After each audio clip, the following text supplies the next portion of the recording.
Hey, I'm Warren Sprouse. This is the Bible Forum. We're here every Sunday night from 8 until 10 p.m. Eastern. We like to look at life through a biblical lens, and we'd encourage you to join us. You can join us live. We've got a chat room and some other thing. Folks are there. You can interact. Wanted to talk to you a little bit about World Government Summit.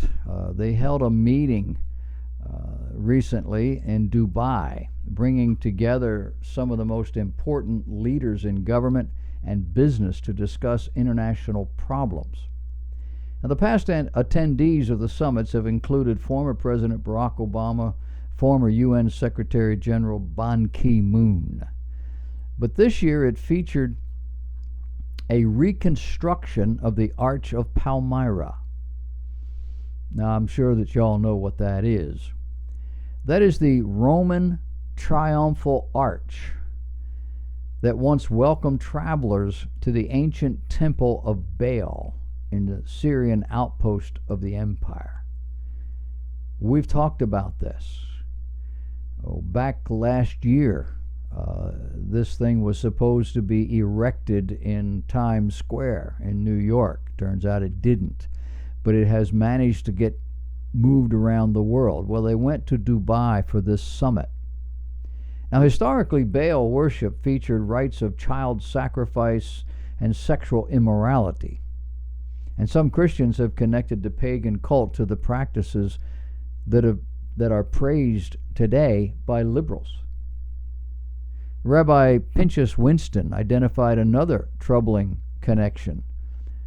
He argues the erection of monuments to Baal, specifically one of Roman origin, now being built in an Arab nation at a summit dedicated to world government, signifies a Roman, or at least a Western, alliance against Israel. Rabbi Winston claims it's a sign of the Arabs continuing the mission of Edom to conquer the world. Pastor Bill Cloud of Shor Shem Ministries is the author of a book entitled Esau Rising, and he accepts the rabbi's analysis. He writes, quote, "This is another manifestation of an ages-old alliance between these two antichrist spirits." In the book, he made the argument that the spirit of Esau is alive and well, still plotting Israel's demise. You remember Jacob and Esau? They were twins. They are both of them are fathers of today's Middle Eastern occupants. Esau, the father of the enemies of Israel. Those deemed as Esau or Edom, the name given to his descendants, don't necessarily have to be physical descendants. Edom is defined as those who take up his cause and those who behave as he would. In this context, we're told that it's important to understand that Herod the Great, who ruled under the auspices of Rome in the days of Jesus, was not Jewish. According to Josephus, he was an Edomite. Cloud explained, quote, "It was a collaboration between Western powers and the sworn enemy of Israel." He goes on to say, as far as Esau's affiliation with the Islamic world, the Bible tells us that when Jacob left for Padan Aram to find a wife, Esau realized his parents did not approve of his marriages to the women of Canaan. He was married to 2 women. So instead of putting those wives away, he traveled to Arabia and took a 3rd wife from among Ishmael's daughters. Remember Isaac and Ishmael?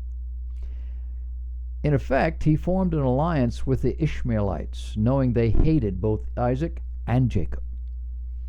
This alliance between Edom and Ishmael has adversely affected God's people all throughout history. For instance, the Romans' 10th Legion, the one that sacked Jerusalem and destroyed the temple in 70 AD, that legion was comprised primarily of Arabs and Syrians. Therefore, when Western nations align themselves with Muslim nations and start talking about a one world government, you got to know that this alliance is plotting something. Another author, Joel Richardson, New York Times best-selling author of several books, including one entitled The Islamic Antichrist, as well as his latest, entitled Mystery Babylon, argues the idea of a Western-led alliance against Israel as a pattern well established in Jewish history. Writing, he says, Rabbinic Judaism has a tradition that casts Edom as a code word for Rome, or Western Christendom. He says, throughout the prophets, Edom represents the greatest eschatological enemy of Israel. Eschatology is the doctrine of final things. Think the book of Revelation. In Ezekiel, it's Edom that is the embodiment of the everlasting hatred or perpetual enmity toward Israel. Chapter 35, verse 5.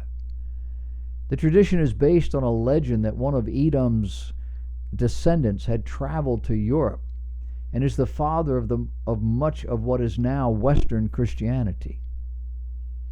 Richardson, nonetheless, says that this tradition is misguided. He cites the fact that it's understandable that many Jews see Christendom through this kind of lens, having been such a persistent and hostile force to European Jewry.